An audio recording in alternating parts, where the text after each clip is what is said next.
I'm Alan Kenny, Editorial Director with REIT.com, and I'm in New York at the Waldorf Astoria Hotel for REITWeek 2014, NAREIT's Investor Forum.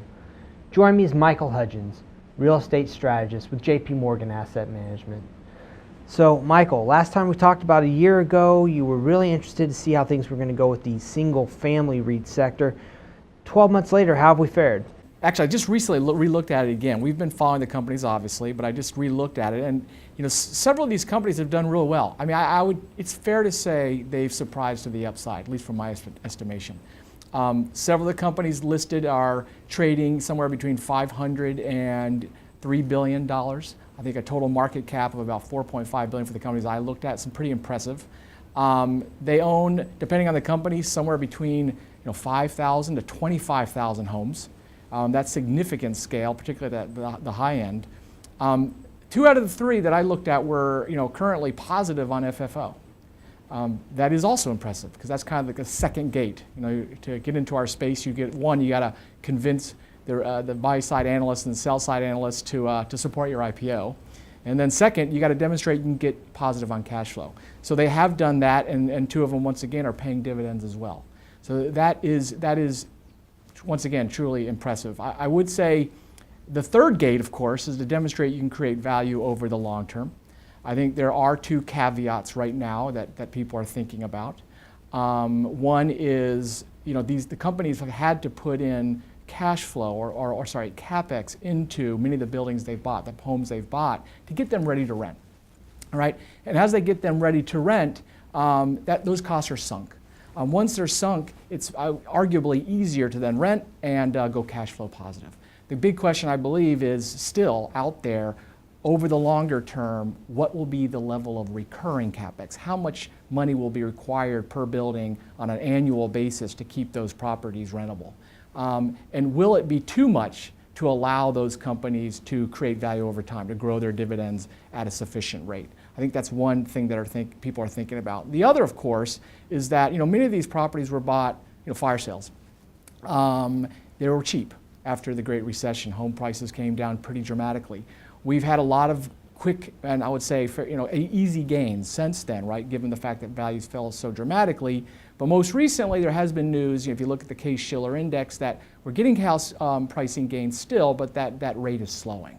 All right, so the easy gains are over. Where do we go from here on? What kind of gains could we expect in the value of the properties held by those REITs? Let's switch gears for a second. I want to talk about the Federal Reserve. Oh, good. Yeah, we've obviously a lot of evolutions going on right now in monetary policy. Should any of those have REITs concerned? What I've told our investors, right, and I obviously won't tell the REIT management teams what they should be worried about, but what I've told our investors is that the last year when we had the taper tantrum, right, and rates spiked, that was a surprise, all right? I think a lot of what's coming our way is now well telegraphed, all right? So I think there will be more volatility as a result of some of the things that are coming down the pike. And what that really is going to be, they're tapering the quantitative easing, so the purchase of treasuries and mortgage-backed securities. But that's understood. So I don't think that's a real issue. I just think it's a question of when do they start to raise the federal funds rate, all right? How fast do they do that? And to what level do they actually go, 3 to 4%? So I really believe that's the next point where we start to have some real volatility in the shares. At the same time, given the fact that most of this is telegraphed, I don't think you'll see the same kind of knee-jerk reaction from investors selling off anything with a yield, for instance, including REITs and bonds, in response. All right, closing up. Give us one myth about REIT investment. I'm gonna go back to kind of the single-family residential REIT idea. Having alternative sectors in our space, I don't think necessarily is a bad thing. I think there's a lot of concern out there that alternative property types are coming in, are IPOing, coming into our benchmark or into our universe, and that's a cause for concern.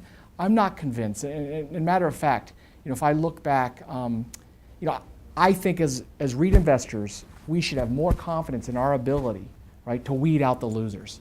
All right, so if a new property type comes into our space, there's lots of gates, as I mentioned earlier. One, they got to get past all the analysts and have a successful IPO.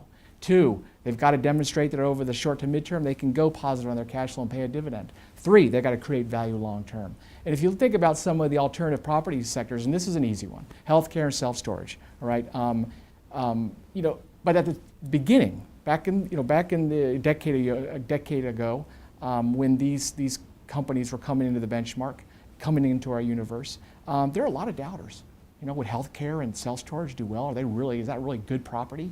But they've done exceedingly well. If you look back, I just recently looked at this. If you look back over time, those sectors, together with some other alternative property types, have really delivered top line returns, whether it be absolute returns or risk-adjusted returns. Okay, so adjusted for the volatility in those shares, and with low correlations, which I think is interesting from the perspective of portfolio managers, thinking about how to bring in lowly correlated alternatives to the core property types. Michael, always interesting. Thank you very much.